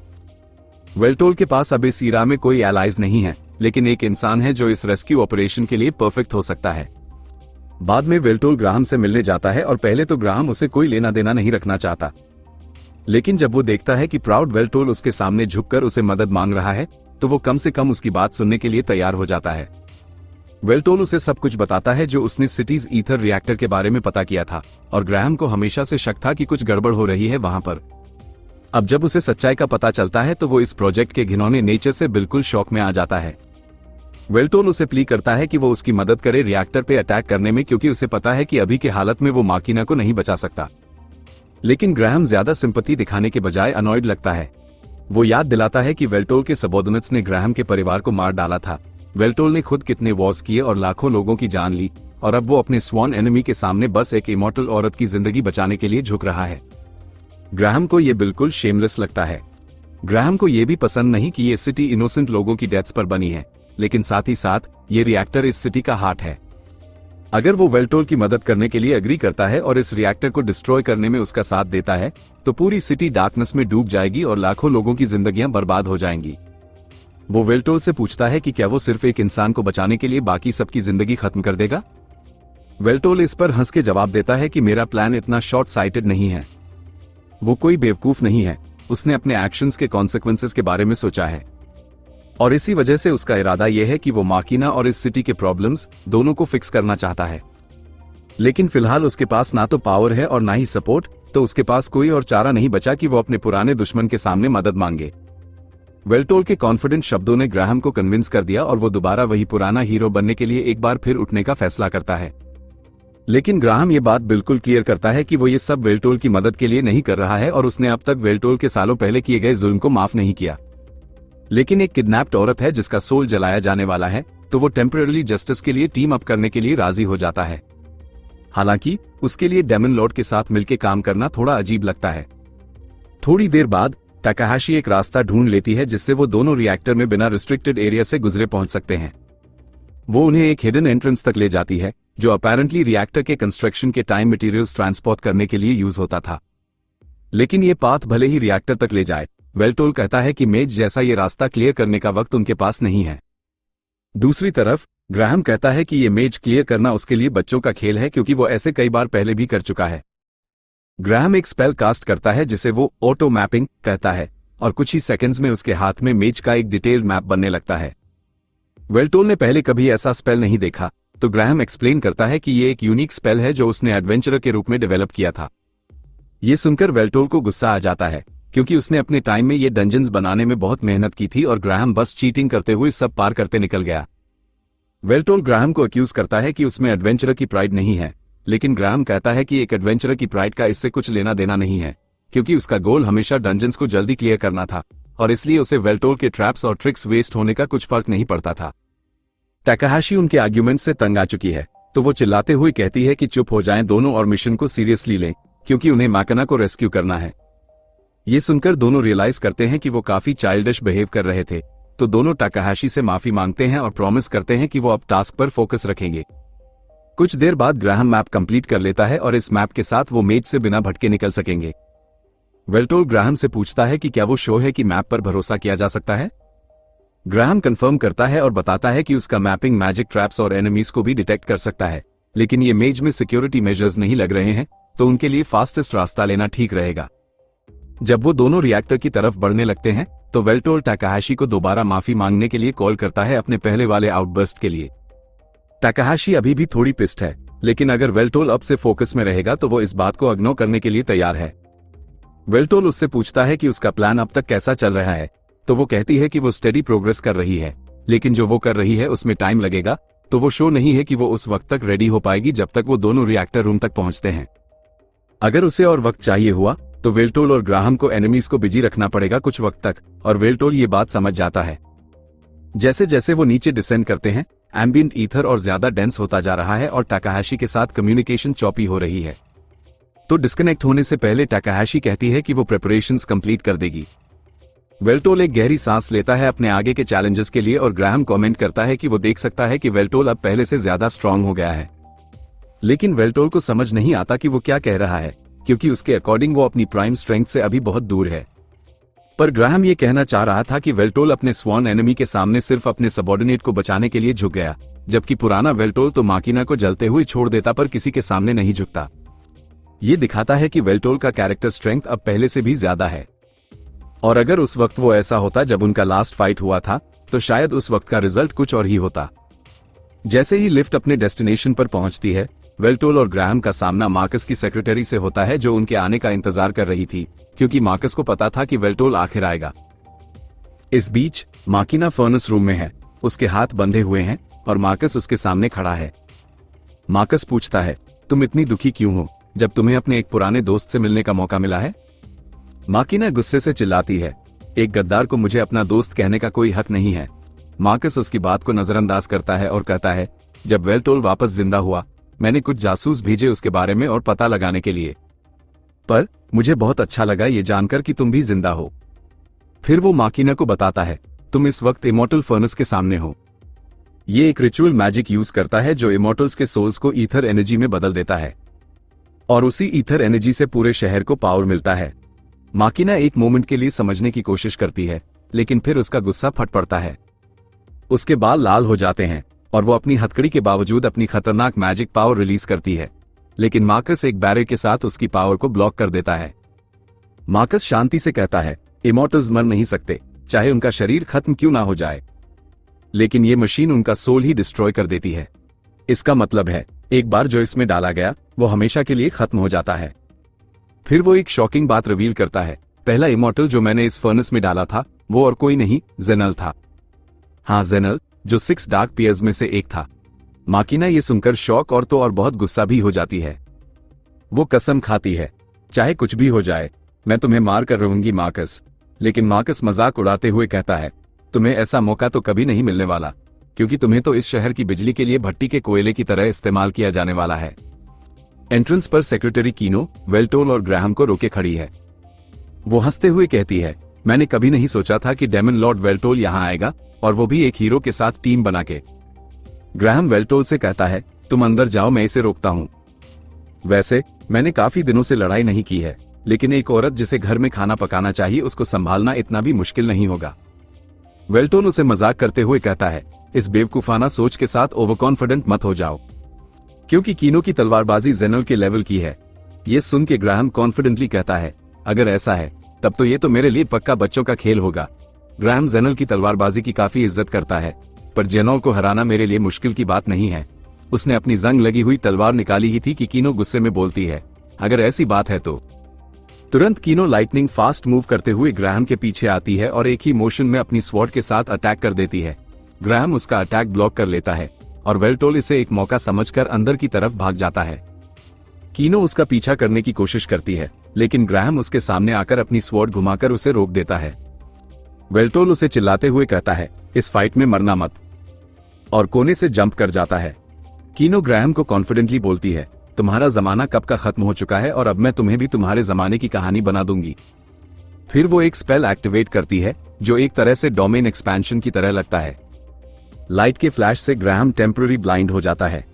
कीनो इस मौके का फायदा उठाकर उस पर अटैक करती है जो उसे एक दीवार के अगेंस्ट क्रैश कर देता है, लेकिन ग्राहम बिना किसी सीरियस डैमेज के बच जाता है। तभी ग्राहम देखता है कि कीनो अब व्हाइट आर्मर पहने खड़ी है जो काफी कूल लग रहा है। ग्राहम समझ जाता है ये मैजिनो गियर है। कीनो कंफर्म करते हुए कहती है, हाँ ये हमारी कंपनी का नेक्स्ट जेन मैजिनो गियर है। ये पहले के मेकर आर्मर से छोटा, हल्का और ज्यादा पावरफुल है। ग्राहम उसके बकवास से इरिटेट हो चुका है, लेकिन तभी वो नोटिस करता है कि उसके हाथ कांप रहे हैं कीनो के पिछले अटैक से। वो अचानक ग्राहम पर अटैक कर देती है और उसे बिल्डिंग से नीचे धकेलने लगती है और कहती है, तुम्हें मेरा शुक्रिया अदा करना चाहिए क्योंकि तुम हमारे नेक्स्ट जेन मेका आर्मर्स का पहला शिकार बनने जा रहे हो। ग्राहम इरिटेट होकर बोलता है, चुप रहो, मैं तेरी बकवास सुनने नहीं आया हूं यहाँ। फिर कीनो एक जोर का अटैक करते हुए बोलती है, तुम्हारी हर चीज पुरानी हो चुके हैं, तुम्हारे हथियार, तुम्हारी फैमिलिया, सब, पर अभी मेरे पास सब लेटेस्ट टेक्नोलॉजी है। ग्राहम शांति से बोलता है, पहले जीत के दिखाओ, फिर बकवास करते रहना। तभी कीनो उसके पीछे से आती है, अपनी तलवार अनशीथ करते हुए व्हाइट लाइटनिंग अटैक रिलीज करती है। ग्राहम जैसे तैसे ब्लॉक कर लेता है, लेकिन उसे कुछ समझ आता है। कीनो हर अटैक के बाद अपनी स्वॉर्ड शीथ करती है और जब वो स्वॉर्ड वापस निकालती है, लाइटनिंग वापस आ जाती है। अब ग्राहम आसानी से उसका अटैक ब्लॉक कर लेता है और बोलता है, टेक्नोलॉजी बहुत इवॉल्व हो गई है, लेकिन तुम मुझे हराने के लिए काफी नहीं हो। फिर वो कीनो को किक करके दूर फेंक देता है और बोलता है, मुझे समझ आ गया कि तुम्हें हर अटैक के बीच अपनी स्वॉर्ड शीथ करनी पड़ती है पावर एक्टिवेट करने के लिए। कीनो इम्प्रेस्ड होके बोलती है, ऑब्जर्वेशन स्किल्स अच्छे हैं, लेकिन शर्लॉक होम्स बन के कुछ नहीं मिलेगा। वो वापस अपनी स्वॉर्ड शीथ करते हुए बोलती है, सीक्रेट पता चल गया, लेकिन इसका कोई फायदा नहीं होगा। कीनो फिर अटैक करती है और ग्राहम उसके अटैक्स को ब्लॉक करता हुआ पीछे हट जाता है। कीनो स्ट्रेटेजी चेंज करते हुए पीछे से अटैक करती है, लेकिन ग्राहम उसका अटैक दोबारा ब्लॉक कर लेता है। तभी ग्राहम को एक चांस मिलता है जब कीनो की स्वॉर्ड जमीन तक लगती है। वो तुरंत उसके स्वॉर्ड पर पैर रख देता है और एक अर्थ बेस्ड स्पेल से उस पर रॉक स्पाइक से अटैक करता है। कीनो उन्हें आसानी से स्लैशेस कर देती है और बोलती है, ये सब मेरे लिए यूजलेस है। ग्राहम फिर आइस मैजिक यूज करके उसे फ्रीज करता है, लेकिन कीनो उसे इजीली मेल्ट कर देती है। कीनो एरोगेंस से बोलती है, तुम्हारे अटैक्स का कोई असर नहीं होगा मुझ पे। ग्राहम आसानी से एक साइड हटता है और फुल पावर के साथ अपनी स्वॉर्ड घुमाता है। कीनो ब्लॉक कर लेती है, लेकिन ग्राहम तुरंत उसके सामने एक फायरबॉल पॉइंट ब्लैंक डिस्टेंस से मारता है जो उसे दूर उड़ा देता है। कीनो का आर्मर अब भी इंटैक्ट है, लेकिन उसका प्राइड हर्ट हो जाता है। ग्राहम और मजाक उड़ाते हुए बोलता है, मेरे टैक्टिक्स 500 साल पुराने हैं, फिर भी तुम्हारे मॉडर्न स्टाइल के बावजूद बेटर काम करते हैं। कीनो गुस्से में आकर रेकलेसली अटैक करती है, लेकिन इस बार ग्राहम उसे हिट कर देता है। कीनो अपने सबसे पावरफुल अटैक के लिए चार्ज करती है और कहती है, तुम्हारी जंग लगी तलवार इस अटैक को नहीं रोक पाएगी। ग्राहम शांति से कहता है, चाहे मेरी तलवार में जंग ही क्यों ना लगी हो, लेकिन जब भी मुझे हीरो बनने की जरूरत पड़ेगी, ये वापस से अपनी असली ताकत दिखाएगी। फिर वो अपनी तलवार को जगाने का ऑर्डर देता है। एक एक करके मैजिक सील्स टूट जाते हैं और तलवार अपनी असली गोल्डन फॉर्म में आ जाती है। ग्राहम कीनो को बोलता है, ये वो पावर है जिसने डेमन किंग को भी हराया है, देखो और सीखो। लेकिन कीनो कॉन्फिडेंट है कि वो ही जीतेगी और अटैक करती है। ग्राहम कामली अपनी स्वॉर्ड की गोल्डन पावर एक्टिवेट करता है और एक पावरफुल स्लैश करता है। पूरी जगह गोल्डन ब्लेज से भर जाती है। जब सब कुछ खत्म होता है, ग्राहम की स्वॉर्ड की पावर और ग्लो खत्म हो चुकी होती है, पर अब उसमें कोई भी जंग नहीं रहता और वो जीत गया होता है। कीनो ग्राहम के सामने घुटनों पर बैठ जाती है और ग्राहम कैजुअली रिमार्क करता है, तुम्हारा आर्मर सच में कमाल का है, मेरे खतरनाक अटैक को भी झेल लिया इसने। तभी आर्मर वैनिश हो जाता है और कीनो अपने इंजर्ड शोल्डर को पकड़ती है। फ्रस्ट्रेट होकर पूछती है, आखिर में हार कैसे गई? ग्राहम उसके सामने बैठते हुए बोलता है, गलत सवाल पूछ रही हो, सही सवाल यह है कि मैं तुमसे कैसे जीता। कीनो इरिटेट होकर बोलती है, दोनों एक ही बात है। पर ग्राहम अपने इगोइस्टिक एटीट्यूड में बोलता है, मैंने जीता क्योंकि मेरे पास तुमसे कहीं ज्यादा एक्सपीरियंस है।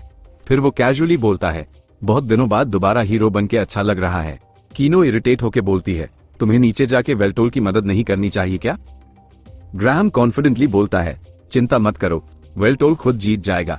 पर कीनो स्केप्टिकल होकर कहती है, मार्कस को हराना आसान नहीं है, वो बहुत स्ट्रांग है और बिना फैमिलिया के वेल्टोल के पास कोई चांस नहीं है। मैं भी बिना मेका गियर के मार्कस से नहीं लड़ सकती। ग्राहम इस बात पर जोर से हंस पड़ता है और बोलता है, तुम डेमन लॉर्ड को अंडर एस्टिमेट कर रही हो। अगर तुम्हें लगता है कि वो बिना किसी प्लान के मार्कस के पीछे गया है तो तुम्हें कुछ नहीं पता।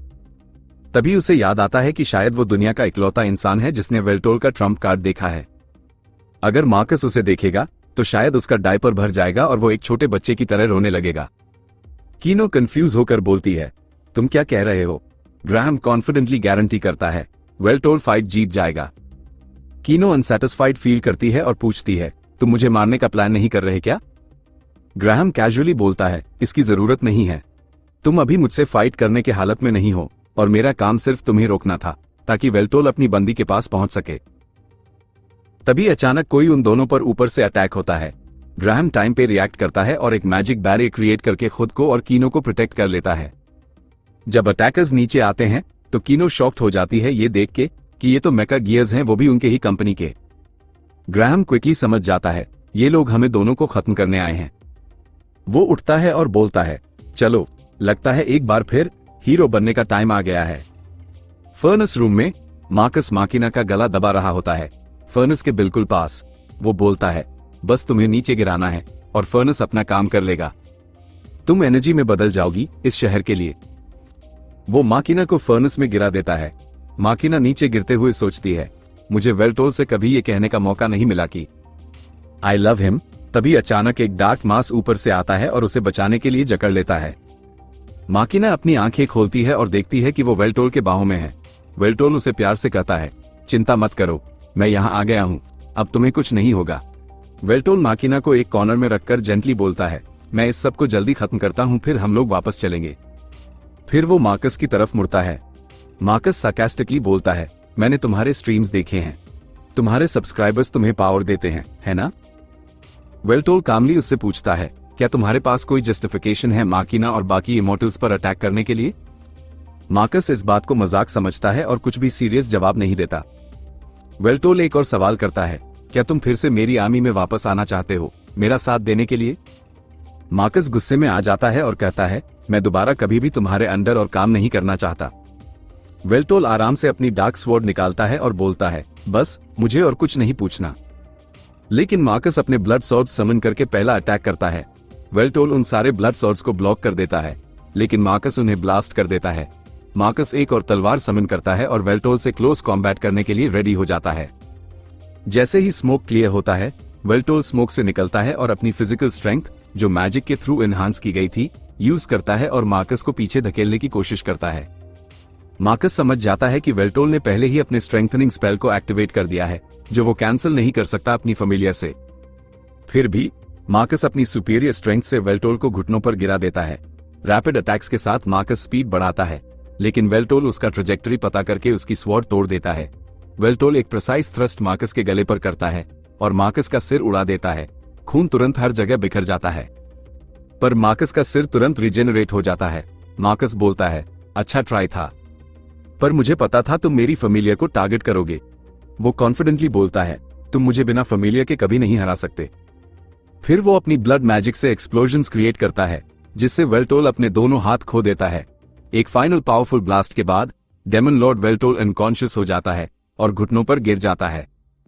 मार्कस को लगा कि वो जीत गया और कहता है, मुझे लगा था कि तुम्हें हराकर बहुत खुशी होगी, पर कुछ खास फील नहीं हो रहा।